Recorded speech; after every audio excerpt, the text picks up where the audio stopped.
Oh, we're gonna talk about social media and our devices in 20 years, like we speak about smoking now. While we were shooting, we had a different Alan, and then later on, it became this guy, and I felt that this, of course, the code word for this was digital Ranveer Singh was our code word. I was wondering if you're aware of that because oh, totally. When we decided like this looks like Ranveer. In fact, in the end, we were like, maybe we should like in the end when it comes up again. Right now his name is Nikhil. We were going to call him Big Two, and I'm like, maybe we shouldn't do that. too far. It's too far. Yes, I might get a call from Yasraj. And there was a moment one day, and Sumukhi is like then doing this reel where she's like dancing, and she's like, okay, 1, 2, 3, 4, and you shoot the camera this way, shoot the camera that way. And I was in the office, and I'm looking out, and I see Pratik is sitting on a chair, and he's holding his head in his hands like this, that. He's just won the award for best cinematography for Jubilee, and he's like, and I'm shooting reels. This is my life. Like, what the hell is going on? Vikram, thank you so much for doing this. It's not every day that you get to watch a film that you're utterly fascinated by and then get to talk to the filmmaker behind it immediately after. So it's great to have you here. Thank you, Suchin. That's a massive compliment actually coming from you.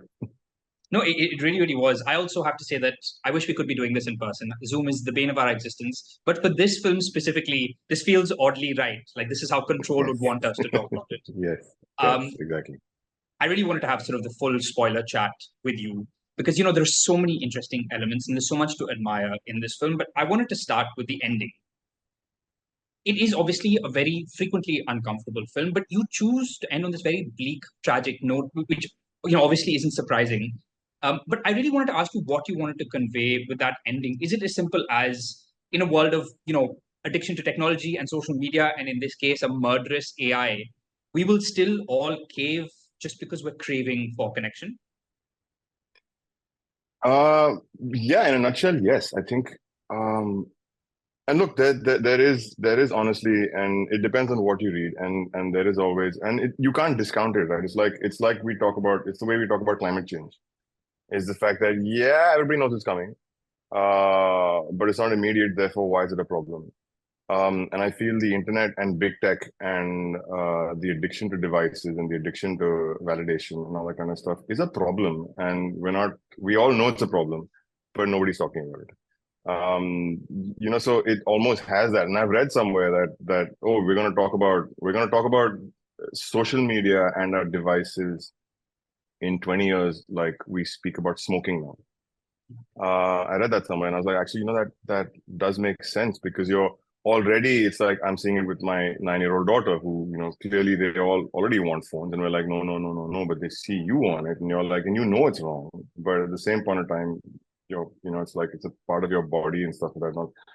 So already there is that sort of stuff. So I think at some level, it wasn't so much about this, as much as it just became, I think, just the loneliness of what Nella is going through in that last epilogue, if you want to call it that, where, and it sort of all dovetails together, the fact that you can't escape big tech. You can't escape the claws of big tech in today's world. Anything and everything you do, what we're doing right now, whether we're going to be doing anything with it when it comes to our work, or it comes to our communication, or it comes to sharing anything, or it comes to promoting anything, or it comes to people even viewing anything. The fact is that my entire work right now, if I have to sort of like look at it, whether it's giving from making my stuff to the platforms it streams on to where my trailer runs, how I share things, the fact that I actually use technology for my work, whether it's photography, whether it's filmmaking.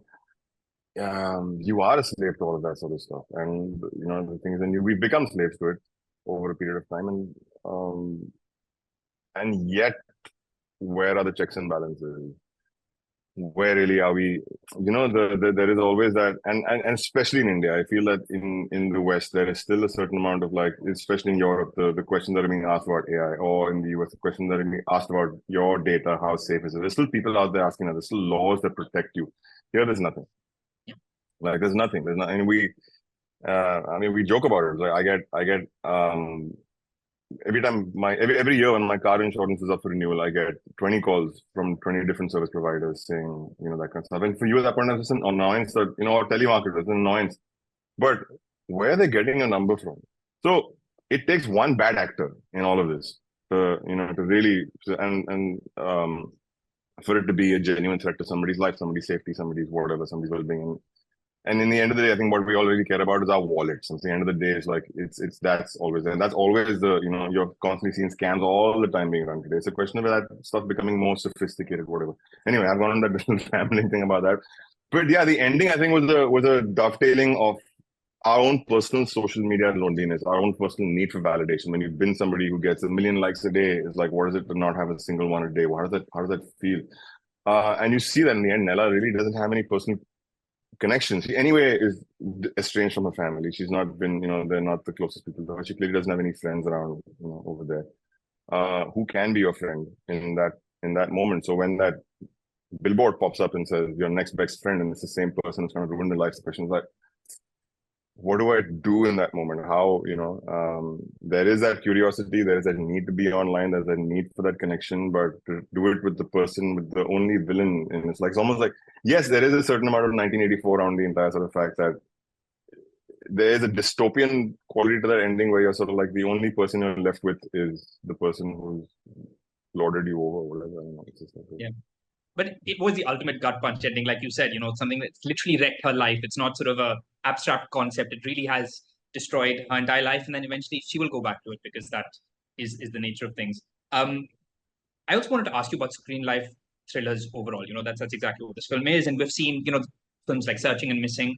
I'm very curious to know why you feel like this very distinct visual form lends itself to thrillers specifically. What is it about that genre and that style that come together so interesting? I love this. The first time I saw Searching, I was blown away, man. I was in the theater and I was like, man, I can't believe Chaganti's gone and done this movie, which is just the whole thing. And then I saw some short films after that, which are pre-searching, which are also amazing, which had been done with this screen life format. I saw Unfriended as well. I thought it lent itself so well to the horror genre, like it's beautiful. And then I got a call from Sharad Devarajan, who runs Graphic India. He and Timur Bekmambetov, who's actually the producer of Searching, were getting into a partnership, and they wanted to start screen life films in India. And he's like, "You're the first person I'm calling. Are you in?" And I'm like, "Yeah, of course I'm in. I'd love to do this, man. I love the format."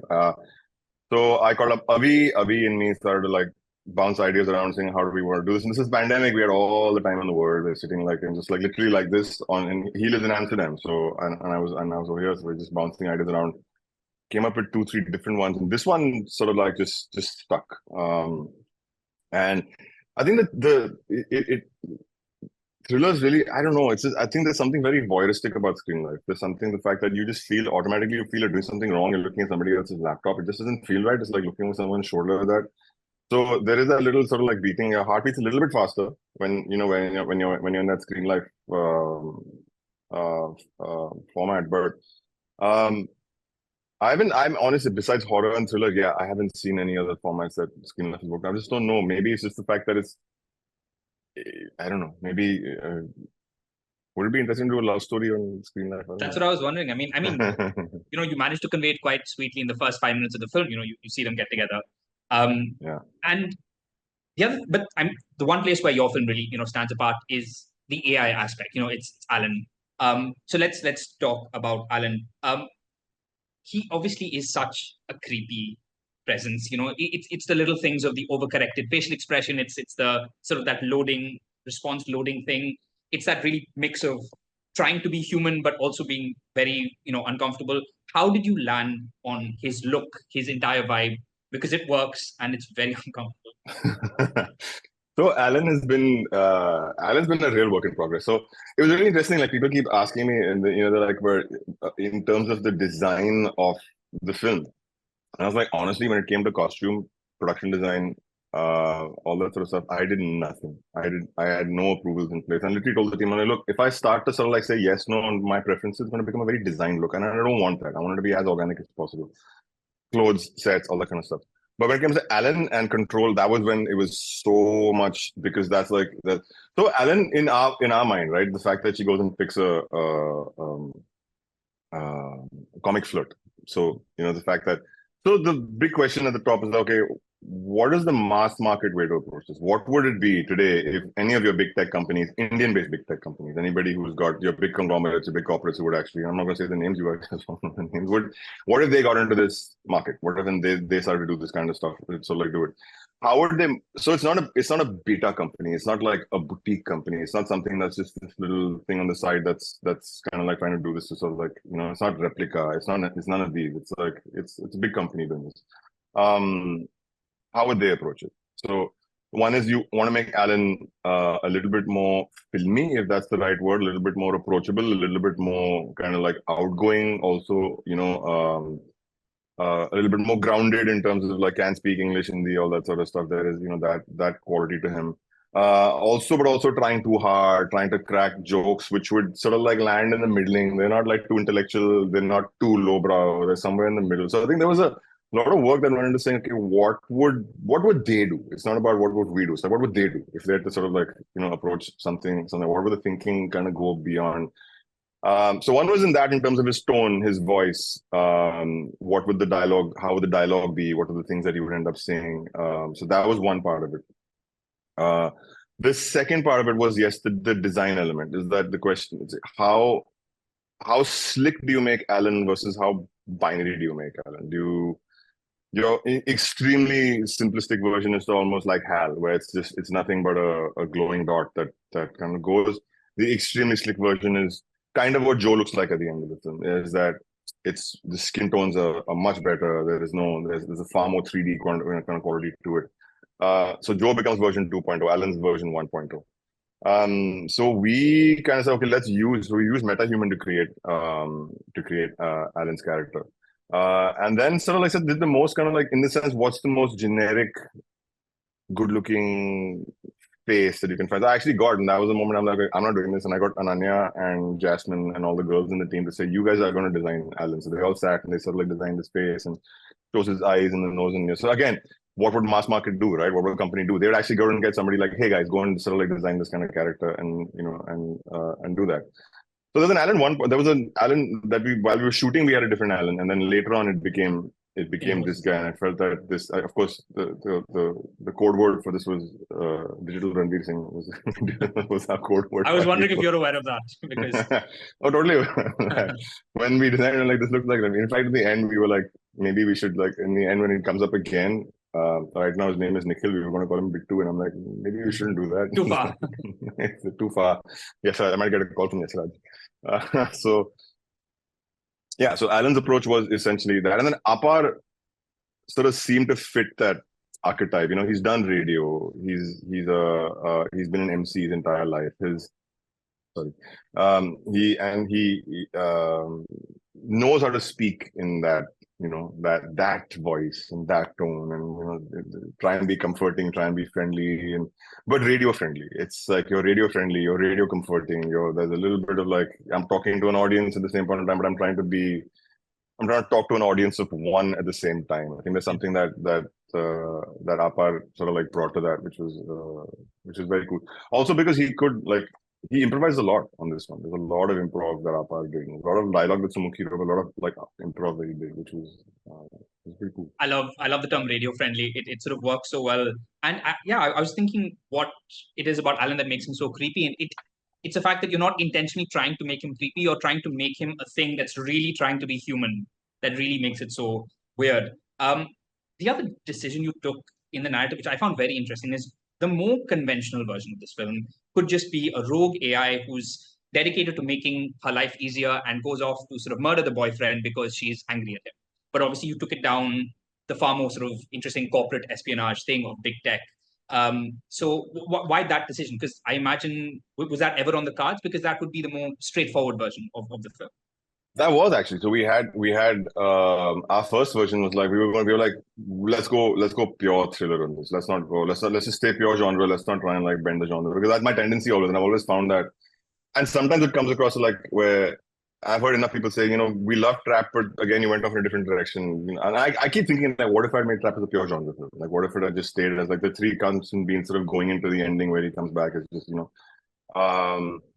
So Avi, and then AK versus AK was another one where Avi and me were like, we started off with genre, and then of course it goes into its own sort of thing. So this time we were like, okay, we're gonna stay strict. We're gonna stay genre. We're gonna do the classic first act, second act. There's gonna be revenge in the third act. So one version was that it is the rogue AI. AI goes sentient. The AI is in love with Nella. Nella kind of like gets angry at him, and then he goes and sort of like kills the boyfriend in some sort of way.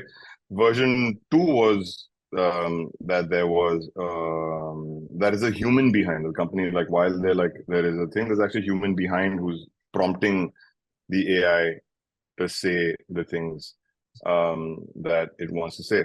And of course, that human then sort of like uh, goes a little psycho, whatever you might call it, and then ends up killing Joe. And then now she has to, in both cases, she has to take revenge. One is against some sort of AI kind of stuff, and one is against. And we discussed that a lot, and we could not find any legit reason for us to have a screen life version of that third act.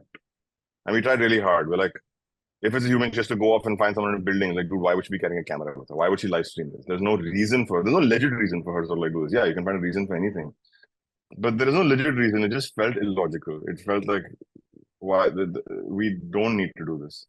Um, and then same with the other version, same with like the AI version. You're like, this is not sort of like working. So within those long discussions that we would have about how to solve that, this, that, the other.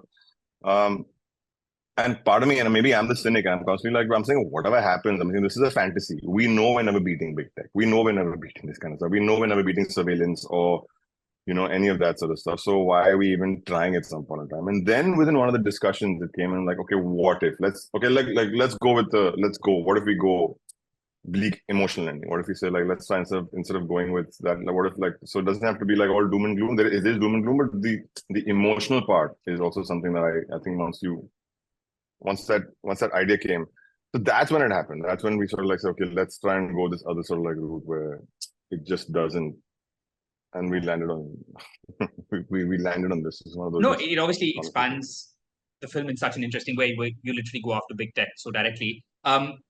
You talked about reason and emotion.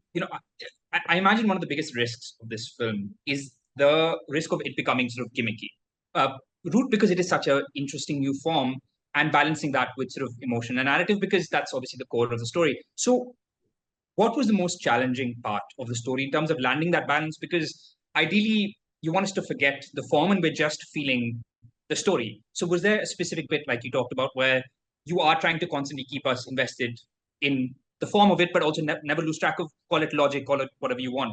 So, what was the toughest part of cracking and finding that balance? Um, I think with keeping it's when you see it from a techie perspective, which is or nerdy perspective, the fact that one is used, say, computers and phones, sort of like our entire life. As long as you stay within the logic of like what a machine does and what a machine can't do, and what that sort of stuff does, like the behavior we even though screen life seems like okay, it's an unfamiliar kind of method of telling a story, we're actually very familiar with the method technically because we're using our phones all the time, we're using our computers all the time. Everybody's used to text, everybody's used to reading text so much every single day, so why not on a screen? And therefore we are used to the rules of the game when it comes to your tech, what your phones and your computers can and can't do. So all we said is like, okay, we need to stay within that framework. Computer needs to ask for permission before it does anything. This is just normal. Your phones need to ask for something. There is a certain amount of like whether it's the actions of swiping or typing or those kind of things. Like keep that as authentic as possible. Even though we had to go and create, I really wanted to do this in the authentic kind of like actually Mac, Instagram, Twitter, and we have a version of the film which still exists in that sort of world. It was just legally impossible to Copyright. to have it. Yeah, not just copyright. I think, and it was fine. I think the issue would have come from Apple. I don't think it would come from anybody else except Apple because you're showing the fact that look, you're saying that our infrastructure is not safe, that it can be hacked. Our response, of course, had it ever gone legal, is like if a user allows it, anything can be hacked, and that's just the point. But like there was no way of us sort It's of not like worth going. fighting that battle. It's not worth fighting that battle. Not worth going. So then we had to recreate an entire new thing. So that's why Shepherd OS and all those sort of things we ended up creating to sort of like. But yes, but to also sort of familiarize yourself with the fact that there's a real world. So it's still doing authentic things, the voice notes or whatever it is. So you're in that world, which is, so our whole thing is like, we can't go out of the boundaries of what people know how this world exists and how it operates. So that was one thing to sort of like say that, okay, let's do this. On the screenlife front, I think the opening 5 minutes is to ease us into. So you don't really see screenlife in terms of like interactional screenlife until she's having that call uh, Joe, the big breakup call that they yes. do, that long breakup call. That's the first time you're seeing like her desktop and the interactions kind of like happening. So till then you're gently easing into it. And I was like, okay, let's ease the people. Let's not get them into it. So your first shot of the film is like one old video camera recording two people. So chalo, it's not, they're looking into camera, they're looking into, so there is that sort of stuff. They're fine, you're getting this sort of perspective. Bit by bit, you're getting into the fact that, okay, you're seeing desktop interactions, but you're still looking at what's on the screen. You're looking at their videos and their photos and their Facebook feed and their YouTube sort of like channel and their Instagram feed. But there's no interactivity as yet actually happening with each other. So there's a gentle easing in. I was like, I don't want to just jump people into like opening up a desktop, somebody's clicking something and starting, something like that might have been a little bit sort of like, hang on a second, what am I You're watching also here? easing us into the emotion. The first sort of half an hour is very sort of sweet, and obviously there's the human emotion of a breakup, and it's playful, and then obviously the thrillerness kicks in. I did want to ask you about that first stretch because the sense you get watching this film is a filmmaker just having a blast. This sort of playing with this new interesting form, pushing it, seeing how far they can take it, and sort of still convey a story.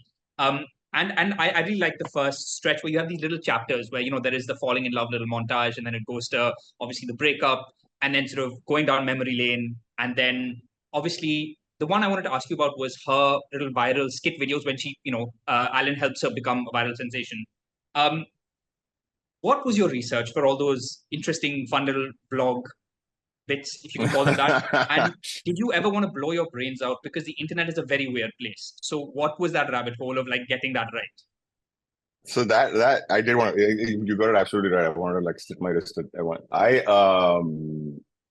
So the research, and I did this, I had kids in the office. Uh, so one thing that Avi and me both being kind of like guys in our 40s, we're like, look, we don't want this to be a cynical downward looking. We don't want to punch downwards at influencers. We don't want to do that, even though there is a certain cynicism that we might have towards just the whole marketplace. We're like, that's not what it is. We are making a film about them. It has to be genuine. It has to be from their perspective. It must be, like you must feel at that point. I mean, it has to be genuine. So that was the reason that I hired Sumukhi to sort of like do dialogue. I'm like, you are an influencer, you understand it. So there is a certain, genuine emotion that she brings to the entire process, which I thought was beautiful. I think her dialogue is like fantastic, and she's really got it right. She's got the whole mixture of like language meets the things that they would do, like there's a lot of that. So one was hiring Sumukhi, two was in the crew that I'm using, all the people, Ananya as a casting person. I'm like, that's her. Like, she's perfect casting for that because she is, in the sense that she's Gen Z. She gets trolled.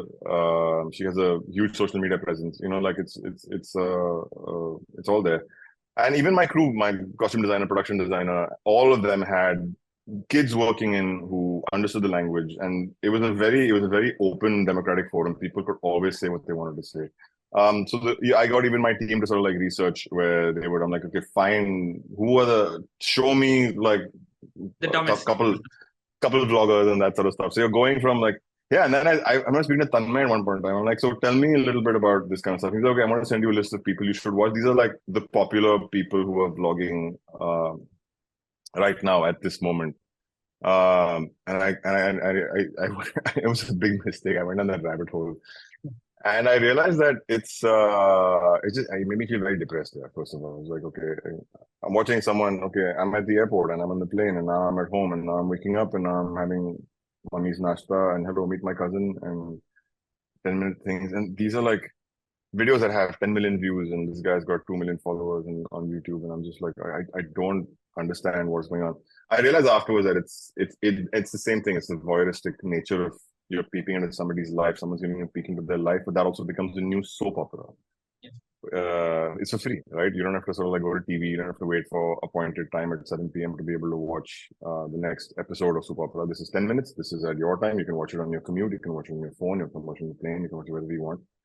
and this is what is really happening. So it became a moment of, oh shit, this is just too much. So we can't go this this deep into this.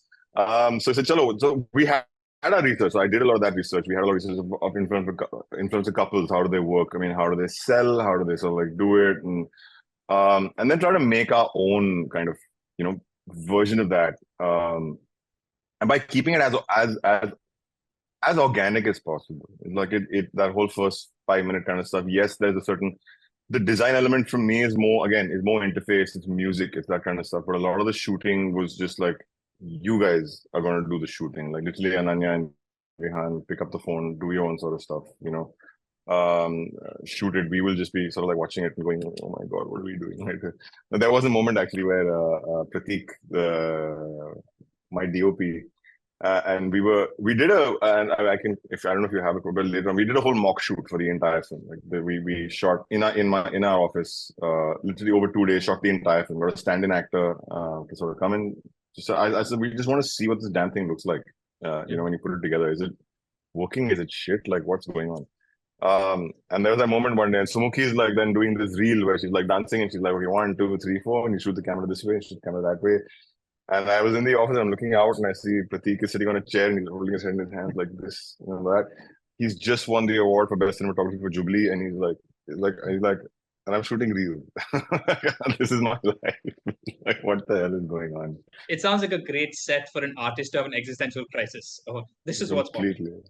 Completely. Like if Pratik really had an existential crisis in the beginning, and I'm constantly like, Baba, bigger picture. Just think of the bigger picture. Like, because I was constantly saying, no, dirty it down. It can't look this slick. It can't look this nice. It can't look this clean, especially the day-to-day sort of like stuff. I understand it shouldn't look ugly. I understand that. I get that. Like let's not try and make it look like ugly. And so normally you would speak on a phone, you'd be like, here, let's make it a little bit here, but let's not make it like front. No one does that. Like no one speaks on calls like that, right? That has to be natural.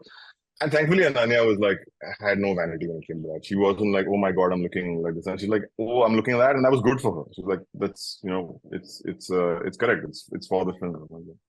I did want to ask you about Ananya. I find her immensely watchable and very endearing, in your film and her recent films as well.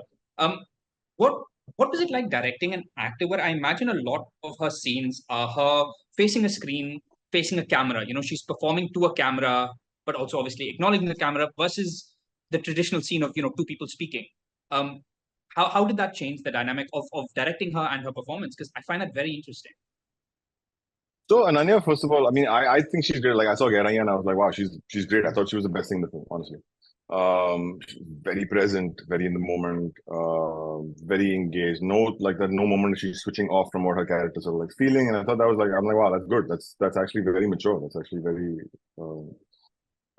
Spoke to Shakun about his process. And he only had great things to say. He's like, she's fantastic. And then so when I took the script to her, it was the quickest turnaround. It was like, I think I sent the script in 1 day later. It's like, it's on. We're on. Like, great. And then worked with her where it was more, I think a lot of it was just like, what's the character? And which is what I do with most actors. I don't think there's anything technical really. It's like we meet and a lot of our stuff is not so much about rehearsing lines, but it's more about talking through process and just reading through once and saying, okay, this scene, when you do it eventually, you need to be really pissed off, or this scene, you need to be like this, or this, and she came in, we had some amount of dialect working, with her to be able to sort of like get her to be able to be comfortable with some of the lines in terms of like just being able to say it spontaneously. What we did for her on set, and this kind of comes in with the tech of how we shot the film, is that I was very like, I don't want this to be a situation where she's talking to a human, which is going to become an AI afterwards, or that she's pretending to do typing and she's pretending. I don't want the approach is like, I don't want any of the wheel seat and VFX approach. That's not what I want in this one. Let's try and make it as real as possible for her and for us. It's not even just for her, it's for us. I need to be able to see what's happening in the film as much as we can. So what we did was, in the apartments where we would shoot her, we would literally, those apartments would be the set. We actually shot the first one. My production designer found this building, which was like, it was a 3-story, completely empty building. So we had the whole building to ourselves. So one flat could be kind of like just the set. Another one could be other sets. So where Joe is calling from and they have that big phone call is another room on a floor up above. Bases at the bottom, monitors are set up somewhere else. Tech room is everywhere else. So literally that kind of like became our shooting place. So it was the 360 set. It's a laptop that she's got, which is there. There is a phone which is kind of hooked on to the laptop on a mount, which is recording her all the time at 4K. That's the high res that we're going to be eventually using. Her laptop is the master. That's what we are recording. There's an HDMI out going from that, which is recording our master into a Shogun at 4K. That's going to be our edit master that we're going to be using. We'll go closer, wider, all that sort of stuff into that. So very liberating process of filmmaking. I'll come to that. When you screen share, so imagine when you're screen sharing, it's like your two faces will go into the side up over there, and the center will be your whatever is being shared. That sharing was coming from a third laptop that's sharing pictures, videos, all the erasing stuff that we wanted. So we had already done that. So all that homework was done before. These are the images that we will erase. When we would shoot the erasing images, it was very funny because we were like, okay, Ananya, Vihan together, and then you shoot the image, okay, Vihan, fuck off. Ananya pose in the same sort of way. Now Ananya, fuck off, and then we got the plate at the back, so that's how we would do all of that. And it was very funny because Ananya was like, you guys are just doing this to troll me. Basically, it was like, you're not going to use any of these images. You're just making me look stupid, like, posing like that. And then we would feed that information in onto the computer when we needed it. So somebody else was on remote who's going to like sort of like do that. We mocked up a lot of our websites on this software called Notion, which is this, so you can actually, so it became interactive for her. Like, here's control, enter your name, enter, it goes from page to page. So it's almost like we've built up this little mock-up website for her to just keep clicking through and sort of like do that. And so Apar was in another room. He is talking into a motion capture camera. The motion capture camera is feeding that data into Unreal Engine, where we've got the Alan character that we've created on MetaHuman. And that gets fed into her laptop, into like a normal Zoom call. So exactly like this. Is that in real time? Like they can talk in real time? They're talking in real time. Oh. So they were talking in real time and when she was doing it, she's actually talking to an AI character. She's not talking to a human being, imagining it to be an AI character. So like, you're doing that. Every FaceTime call we did was live. Her and Joe's fight is live. It's like he's in the next room up there and actually having that. We're recording him, we're recording her on the face. So I was like, it has to be, we need to make it as real as possible because that's the feel real to have. And that's when you can improvise with lines. That's when you can sort of like do stuff. So, and I told Apar, I'm like, you want to fly with lines, do what you want. So her reactions to some of his stuff that he's saying is genuine because he's saying those things so stupidly. And she's like, I can't believe he's doing these kind of things. So he wasn't pretending in those moments, and the fight with the two of them is like a real fight that they're actually having. It actually went on for 4 minutes or whatever. So, they're not pretending. They're actually sort of like they're going for it. And I think that really helped the performance. The fact that she actually had to type and she actually had to enter her password and she actually had to sort of like figure that sort of like stuff out until that, at that point in time. Like that is real. That stuff you can't. And yeah, I think that really. I imagine those are the smaller details that really make a performance land versus, like you said, just act 100%. Like you're fighting with someone, whatever it is. I also have to ask you from a casting perspective. Now that we have a bit of a social media cinematic universe, in Hindi films, and Ananya's in so many of them, Kho Gaya Hum Kahan and Call Me Bay, again, very different films, projects, and tonalities. But did it ever sort of annoy you that because, Ananya and Vihan to some extent have been in some of those projects, that it might take away from the freshness of the casting in any way? It was a little bit in the sense that when they were doing, but we didn't see. No one had any idea. Control was actually shot first. We shot it before she shot Call Me Bay, but it's taken us 16 months in post to put the film together and all the VFX work and all that. So Bay was actually ready first. So it was one of those like, damn it, it's like they're coming out first, and then. So yeah, and the fact that, and I at that point in time when we shot, I didn't know Vihan was in Bay. Then he got cast in Bay, and I was like, okay, it's fine, he's cast. Yeah. What do you do? There's nothing you can do. So yeah, I think the timing of release is just where it sort of like became a little bit like one coming after the other, and it's become this whole like. And so the only thing that we were conscious of was that okay, then let's not pitch. Maybe on a normal marketing thing, we would have said, let's pitch the film as being the soft opening going into the thriller kind of stuff. And there's a version of the trailer which is that. And the decision we said, like, no, then let's pivot completely from what Call Me Babe. Let's pivot completely into saying it's a thriller, which it is. So it's not untrue to the film. But we went in that direction, saying that let's try and just like let's own this space. And I think it's fine. It's okay. I mean, it's at the end of the day, there's two different things. I think in that sense, it's not like, I think memories are much shorter in today's day and age, in the fact that you can, in within a month, kind of come one after the other within a month and still have it be, unique and fresh. No, I mean, And actually, in a sense, benefit. I believe it'll sort of like benefit us to have, in a sense. no, I mean, the two projects could not be more different. I was just curious to know, like, because I guess this sort of stuff is out of your control, pun intended. I also wanted to just ask you about Vihan's. Sorry, you mentioned the being in post for so long. Is it true that you shot for 16 days and then post was 16 months? Is that right? That's a hell of a Yeah, ratio. we shot. No, because you know what? Here's the thing, and how much I said, like, the filmmaking process, the real filmmaking of it, happens afterwards. So in the beginning, you're like, okay, this is what it's going to be. This is our story. This is the control app. This is what we're going to do. And so we did some amount of designing before that to say, okay, this is what the control app would look like. This is what the interface would look like. This is what Mantra's brand looks like. This is what Enjoy would look like. We needed those Enjoy teas and all that kind of stuff. So all those things, all that homework is done.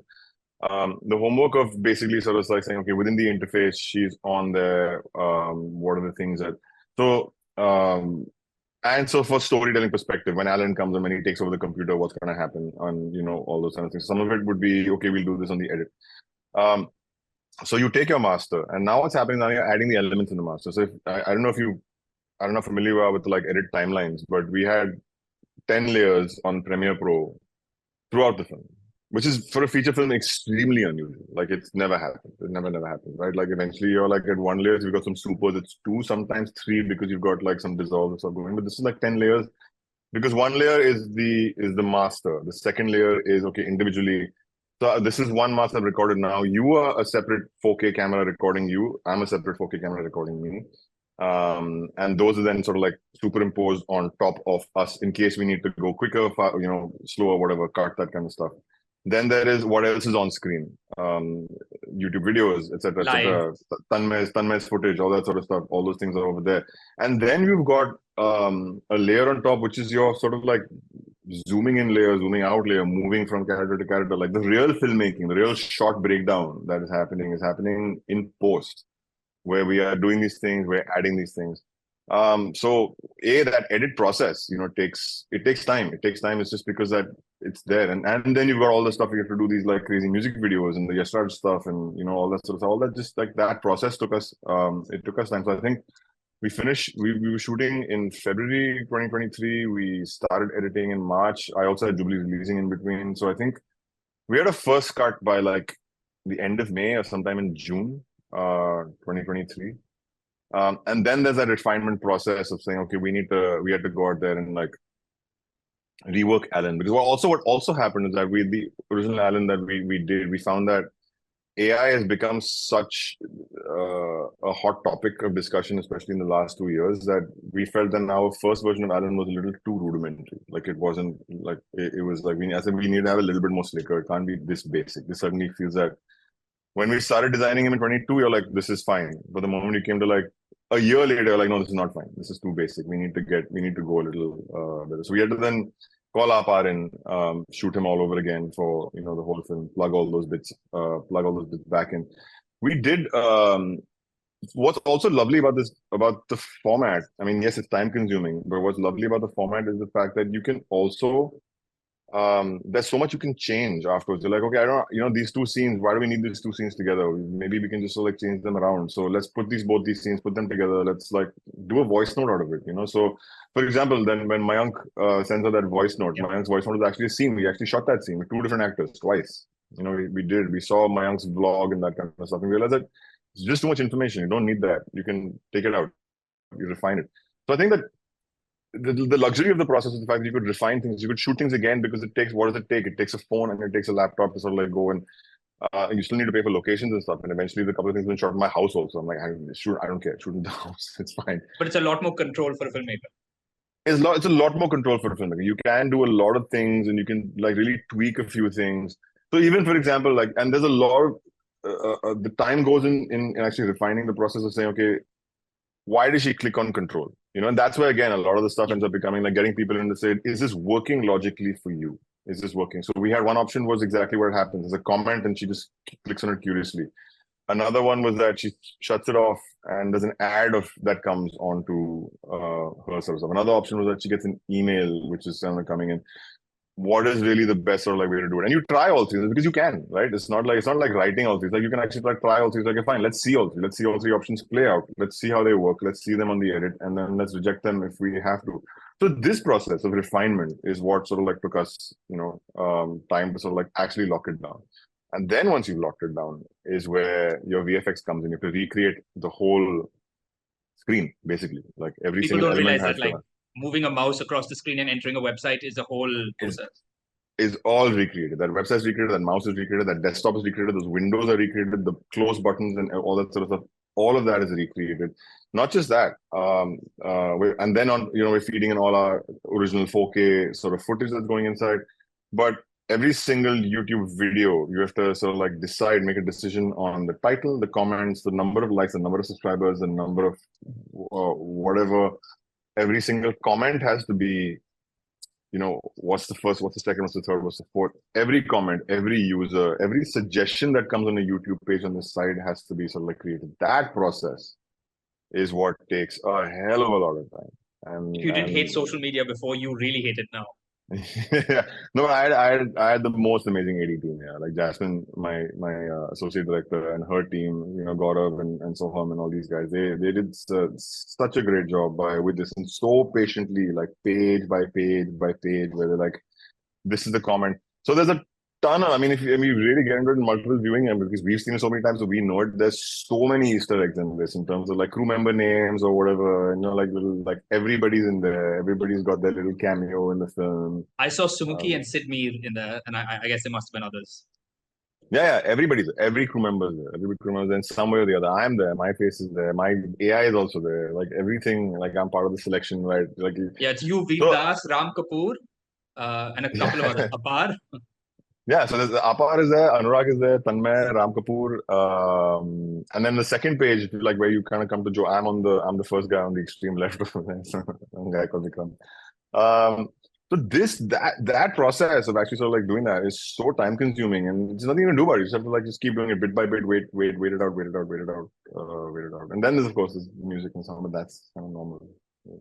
I want to ask you about the big monologue from Joe's character towards the end, which is sort of the big takedown of the Mantra Corporation. It's obviously this very sort of impassioned speech about us, about the state of things. I was curious to know what advice or what is your takeaway, because that is the way of the world. It's getting scarier in that context day by day. So what is a person supposed to do? Because there's so much of the film that's so uncomfortable. I don't mean this as a joke. You want to cover your webcam, change all your passwords, and move to a hill station. So what can we do? What can we do in a world where this is our reality? We are very much feeding the beast that is sort of destroying us. So what advice would you have? What is your takeaway from like how to function in this world without making it worse for ourselves? Look, the thing, and there is big corp and big tech. And there's a lot of research that I did that I spoke to the Internet Freedom Foundation. I spoke to a lot of these people about what really is kind of happening. And the bigger worry, and this is where it's corporations, it's government, it's everybody kind of together. The bigger worry for everybody here is about the larger picture is about the creation of monocultures. Everybody wants to, whether it's religion, whether it's some tech. I think it's the creation of monocultures that ends up becoming the larger purpose of corps, and the larger danger that we should be worried about. I think, and so there's something, for example, that I was actually reading about called choke point capitalism. Which is essentially that if you're not going to play by the rules of a certain conglomerate when they buy what they offer you, they won't sell your book, because that's just that. And so then where do you go in a world where you're building up everything saying, hey, online, and your brick and mortar sort of like stores are kind of like going away. But if you're not allowed to sell your stuff because you're not going to play by the rules of the people that sort of like make the rules, what option do you really have? So somewhere I think I think with Joe's monologue, I think for us, for Avi and me and Sumukhi, I think it was about finding that balance between how much can you really say where it starts to go over people's heads versus how much can you say where it makes it overtly simplistic, where it's like, why do I really care? I think that if you ask me to shoot that again, I would probably like done it in a whole different monologue, because I think every single day, and that was the trickiest scene for us. We shot the scene 3 times actually. I shot it the first time, um, where it was more comic. Like he was at a desk. He was like Jon Stewart. He was sitting at a desk and he was doing his thing to that camera and then to that camera and then back to that camera, and saying it in a funny way until it became serious. Shot it a second time in that similar sort of way. Like he's in a staircase and he's sort of like doing, so it feels a little bit more dangerous. It's dead serious. It's all that sort of stuff. But we just felt that his performance could have been a touch better. And again, the here again the thing, and because you know that he has to hold that performance, especially once she's logged out of control. He has to hold that performance in a single shot. I can't cut away. I can't cut to a reaction and then cheat and cut back. I have to hold that for a single, and that has to be very, very convincing. So I think it's about finding the dangers for us, I think, on a larger level is the fact that look, we know it, we're all fodder for big tech in terms of stuff that they're going to market to us. I think the social network that's seen with Justin Timberlake, who's he playing? The Napster head. What's his name? Yeah, the Napster guy. I can't remember his name.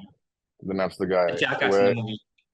Yeah, and that scene where you said where it's like, what's better than $1 million is $1 billion, and the fact that, and you look back at that scene right now, that scene is so prescient of literally how big tech has worked for us. Here's a guy who's like, I want to share this and sort of like have the world sort of like share pictures. Like, no, you fucking make money out of it, bro. That's what they want, and I think that's where we are right now. We are all fodder for larger companies to make money off us with advertising and with our data, so they know exactly what to target to us. We're all completely aware of that. The question, so here, I mean, the allegory over here that one is trying to do with the control and the island, that kind of stuff, is that yes, you are fodder. Yes, there is going to be surveillance. Yes, it's going to get only more. But yes, there is also a sense of that be prepared for the fact that you are only going to be told things that they want to tell you. They're only going to be sold things that they want to sell you. Understand that. Just be aware of the entire sort of fact that you are walking into a monoculturalistic sort of situation. What can we do is just the fact that just be smart about your privacy. Just be smart about the fact of what you're sharing. Yes, we're all on the internet. We're all going to be sharing stuff. Just don't share things that are personal. Don't share things that, your family, your addresses, like that kind of stuff. Be conscious of those kind of things is all literally that we can do right now at our level, at a personal level. Yes, there has to be a lot more action taken in the laws, in the courts, and with laws about data privacy and about that. But that's a separate fight altogether. That's the fight that I can just make people aware in the film and just ask the question. Yeah. If you're asking a question at the end of it to somebody else and saying, what do you think about that kind of stuff? That's great. That's what the film is. That's what the film is there for. It's starting the right conversations. It's just starting the right conversation. Like, just go and just make. And I get it. Everybody's like, oh my god, after this, of course, we're not going to do it after this. Like, I'm going to just turn off and make sure that my privacy. But the thing is that you're still going to say yes. That person. That's the sad part. That's the sad part. Whoever reads the terms and conditions, it's true. You don't. Before I let you go, I also have to ask you the AI question in terms of the film industry. It is obviously a massive talking point of how AI is going to shape and change creativity. I personally find it immensely disturbing. It's everything from, you see the average 19-year-old's relationship with ChatGPT. I've sort of seen creative writing contests where the amount of people submissions are all AI based. I recently found out that AI documentaries are a thing, which I thought was very scary. And you see so many filmmakers, it's a very Hollywood based conversation, but it's happening here as well, who are toying with it, trying it. Also, some of them who are very scared of it. And yeah, it just makes you very scared as an audience. So what do you feel is the right context of seeing this whole AI shift in terms of filmmaking and storytelling? Because it just feels personally like a very uncomfortable time. It's here to stay. There's no question about that, right? AI tools, and we're already using like AI. You use an iPhone, they call it computational photography. It's AI tools being used to sort of make your, I think they say some 6 million computation. I mean, something that it's like 6 million calculations or whatever is happening to make your photo kind of get enhanced. Those are all AI tools already. It's everywhere. We're going to be using it everywhere. So my worry here is on two fronts. Is that who's doing the gatekeeping of this kind of stuff? Who's sort of like, we know it's here to stay, and we know that there's a great things that AI can do for us in many places. But there's also a lot of harm that can be done for us, not just when it comes to deep fakes or fake news or any of that kind of stuff. The real harm can come from the fact that, yes, we can go and adopt AI to be able to create virtual sets for us. But that also ends up meaning the fact that you're talking about, lots of jobs lost, down the line. And immediately, where does execution stop and creativity begin? That's the other tricky. Exactly, and a lot of the defense sort of comes from people from AI, from friends actually, who are also AI proponents, who will say the fact that no, but it's like painting to photography. Like photography came in, it's not like painting went away. And I'm like, I don't think it's the same correlation. I think the fact that you can actually sort of like go and say that, hey, you can put a guy in front of a green screen in front of this massive, like this set at the back, but you're having no artist actually go and create that set. Any of that sort of stuff is being done by a machine on voice prompts. So what would normally take a team of 200 people can be done by 5 people. I'm like, that's a massive drop off. For me, yes, it's wonderful, but it's also freaking dangerous, man. If you're not sort of like putting the right checks and balances in place as to like what is actually happening when. And this is true of like our industry from many, sound from and it's already not just the movie making industry, the journalism, whether you've got like AI anchors and you've got like, and already that sort of stuff is like, it's a gimmick right now. And it's happening. And the other side is the fact that there's a lot that there's like, but Mid-Journey's art and is not as good as like real sort of like art. I'm like, dude, just give it. The kids don't care. For them, how does that make a difference between what is art? That's you and me sort of saying that, oh my God, you can never be human art. The kids don't give a shit. So if it's going to be acceptable for them, it's going to end up becoming acceptable for you. I'm a skeptic, and I know, and I genuinely have these debates when this Pratik Arora he's an AI artist and he's a friend of mine, and every time we meet we have these like massive debates for an hour long. It's wonderful because you're getting perspectives, but